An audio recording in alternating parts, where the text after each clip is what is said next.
নমস্কার, জয়শ্রী গণেশ। প্রত্যেককে জানাই স্বাগতম আজকের বিশেষ পর্বের অনুষ্ঠানে।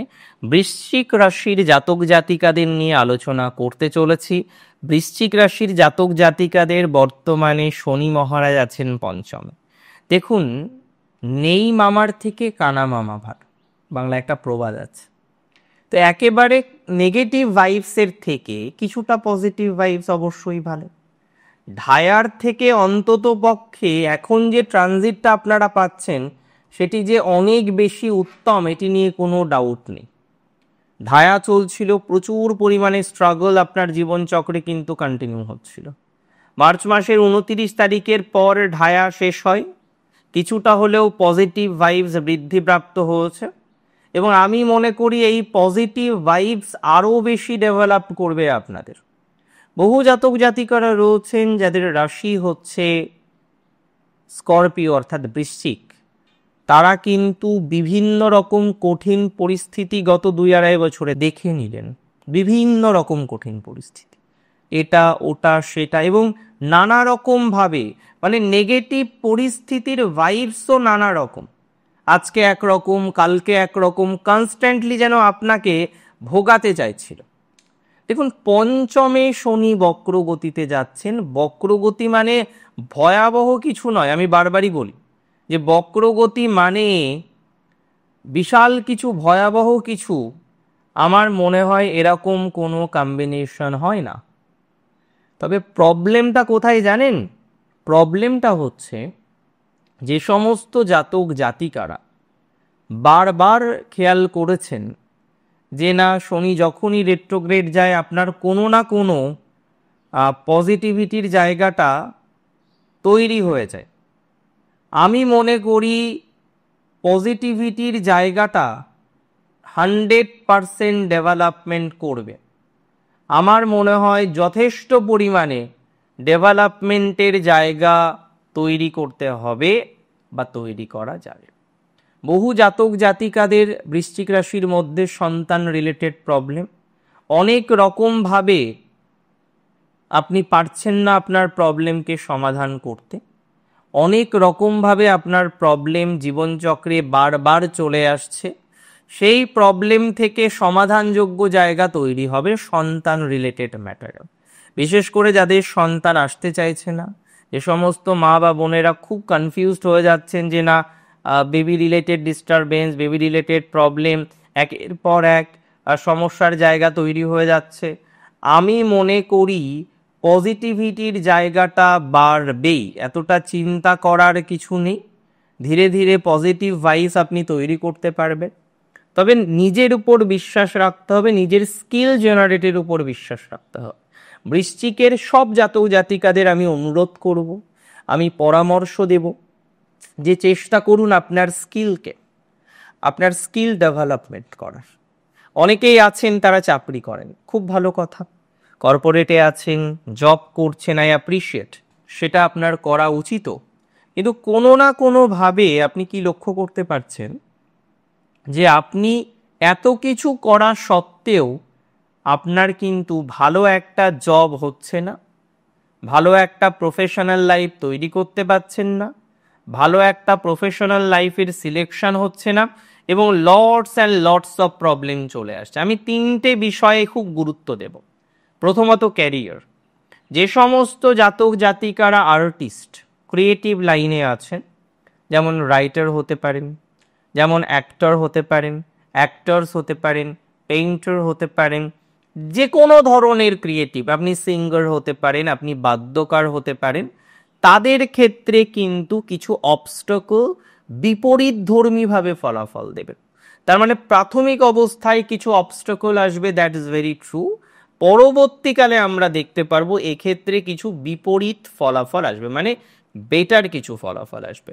বিশেষ করে যারা অ্যাথলেটিক্স আছে, খেলাধুলার সাথে যুক্ত, অনেকেই মনে করেন খেলাধুলার সাথে কিছু করা যায় না, সম্পূর্ণ ভুল কথা। প্রত্যেকটি লাইন, প্রত্যেকটি স্ট্রিম ইজ ইউনিক। আপনার মধ্যে যদি পোটেনশিয়ালিটি থাকে, আপনি সব কিছুতে মাস্টার হতে পারেন, সব কিছুতে গ্রো করতে পারেন। আমি মনে করি আপনাদের ক্যারিয়ারের ক্ষেত্রে যদি ক্রিয়েটিভ লাইন সংযুক্ত থাকে, ক্রিয়েটিভ লাইন রিলেটেড কোনো বিষয়ের অবস্টাকল থাকে, আমার মনে হয় তাতে যথেষ্ট পরিমাণে প্রোগ্রেস হবে। 7th হাউসকে শনি দৃষ্টি দিচ্ছে, এটা ভুলে গেলে হবে না। তাহলে শনি কিন্তু বিজনেসে প্রভাব দেবে আপনার। বিজনেসের ক্ষেত্রে আইদার কিছু গতি কমাবে অথবা কিছু নতুন যোগাযোগ দেবে। কিন্তু এই যোগাযোগ আপনাকে খুঁজে নিতে হবে যে কোন দিকে ভালো যোগাযোগ দিচ্ছে, কোন দিকে খারাপ যোগাযোগ দিচ্ছে। তবে পার্টনারশিপ রিলেটেড বিষয়ে থাকুন সচেতন, যতটা সম্ভব সচেতন থাকা যায়। আমার মনে হয় এই জায়গাটা ততটাই পজিটিভ দিকে নিয়ে যাওয়ার চেষ্টা করতে হবে। ক্রিয়েটিভ লাইনে আরও ডেভেলপমেন্ট করুন, আরও নিজের পোটেনশিয়ালিটিটাকে বৃদ্ধিপ্রাপ্ত করুন। বর্তমান যে ট্রানজিট চার্ট দেখতে পাচ্ছি সেটি খারাপ নয়। সো নিজের কোয়ালিটি, নিজের স্কিল, এটা দিন বৃদ্ধিপ্রাপ্ত করতে হবে।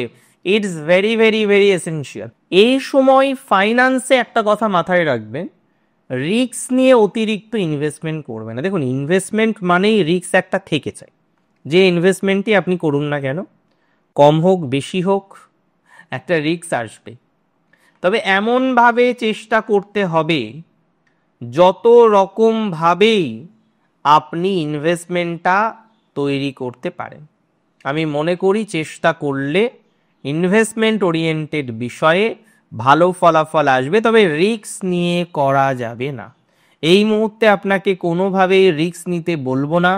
এই মুহূর্তে কোনোভাবেই রিস্ক নেওয়ার চেষ্টা না করাই ভালো। ধীরে ধীরে যতটা প্রোগ্রেস করা যায় ততটা প্রোগ্রেস করার চেষ্টা আপনাকে করতেই হবে। তবে ফ্যামিলির মধ্যে ইমোশনাল বন্ডিংটা ড্রেন আউট হচ্ছে বারবার।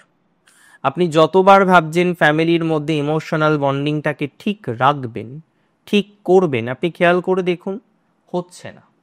আপনি হয়তো অনেকবারই যত রকমভাবে চেষ্টা করা যায় নিয়ন্ত্রণ করার, তত রকমভাবে নিয়ন্ত্রণ করছেন। কিছু কিছু ক্ষেত্রে নিজেকে নামিয়ে নিয়ে আপনারা চেষ্টা করছেন, যেটা অত্যন্ত প্রশংসনীয়।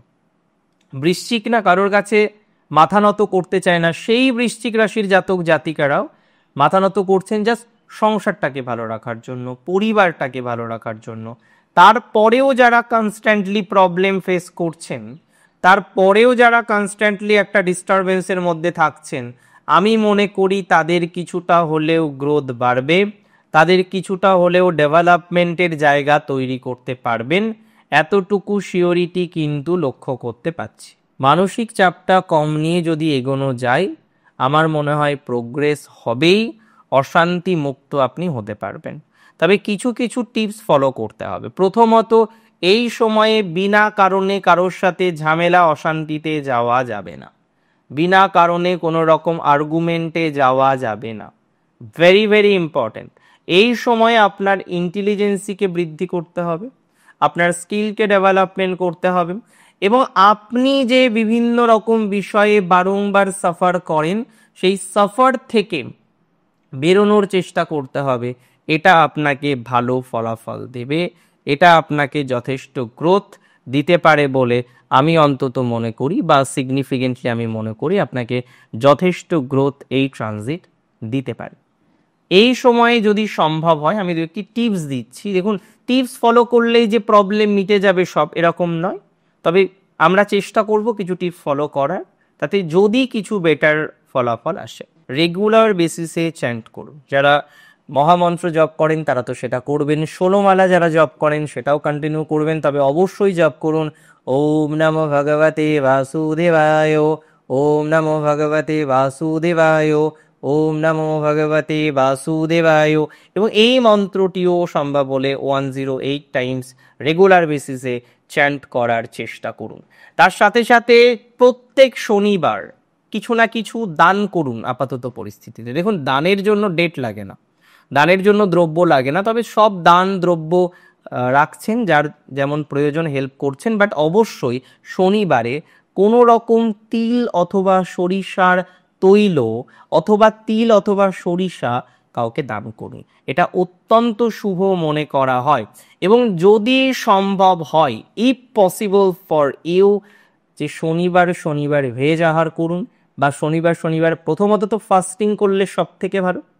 সেকেন্ড হচ্ছে সম্ভব যদি না হয় ভেজ আহার করুন, নুন যদি না ব্যবহার করেন সেটা আরও বেটার হয়, যদিও নুন ছাড়া খাবার অনেকেই খেতে পারেন না, যদি সম্ভব হয় সেটা কন্টিনিউ করতে পারেন। আর বাকি যেগুলো বললাম সেগুলোও ফলো করার চেষ্টা করুন। অনেক ভালো থাকুন আপনারা, প্রত্যেকে সুস্থ থাকুন, স্বাভাবিক থাকুন। শেষ করছি এখানে। জয় শ্রী গণেশ।